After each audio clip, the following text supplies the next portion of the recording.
আজকের পাঠ আমাদের বিশ্ব এবং আমাদের নিজেদের হৃদয়কে বিশ্বাসের চোখ দিয়ে দেখার জন্য আমন্ত্রণ জানায়, কেবল মানবিক যুক্তি বা আত্মবিশ্বাস দিয়ে নয়।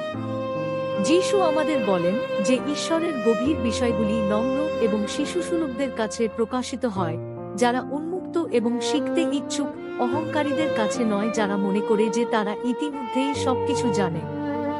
মেঘলা সন্ধ্যায় একটি ছোট মেয়ে তার দাদুর সাথে হাঁটার একটি সহজ গল্প আছে। সে বারবার বলতে থাকে, দেখো তারা বেরিয়ে আসছে। দাদু উপরের দিকে তাকিয়ে উত্তর দিলেন, আমি কোনো দেখতে পাচ্ছি না।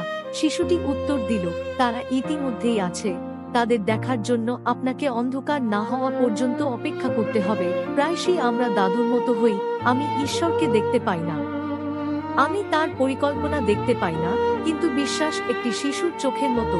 এটি বিশ্বাস করে যে ঈশ্বর ইতিমধ্যেই কাজ করছেন, এমনকি যখন সবকিছু এখনো অন্ধকার বলে মনে হয়। সেন্ট বিবিয়ানা, একজন তরুণ রোমান শহীদ, কষ্ট এবং অপমানের মধ্যেও খ্রিস্টকে ধরে রেখেছিলেন। তার শক্তি ছিল গর্ব নয়, বরং নম্র বিশ্বাস।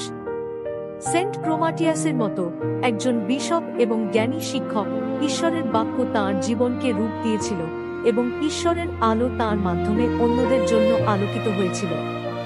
তারা দেখায় যে নম্রতা দুর্বলতা নয়, এটি সেই দরজা যার মধ্য দিয়ে ঈশ্বর জীবনে প্রবেশ করেন। আজকের বার্তাটি একটি আধ্যাত্মিক পথকে ভালোভাবে প্রকাশ করে, বিশ্বাস যা এখনো দেখা যায়নি তা বিশ্বাস করে, অবশেষে এটি যা বিশ্বাস করেছে তা দেখার অনুমতি দেওয়া হয়েছে। এই আগমনে আমাদের চোখ ধন্য হোক, আমরা ঈশ্বর কি করছেন তা দেখতে পারি, এমনকি ছোট এবং গোপন উপায়েও, ইউক্যারিস্টে, দরিদ্রদের মধ্যে, আমাদের পরিবারে, এমনকি আমাদের হৃদয়ে অনুগ্রহের নীরব আন্দোলনেও। আমেন।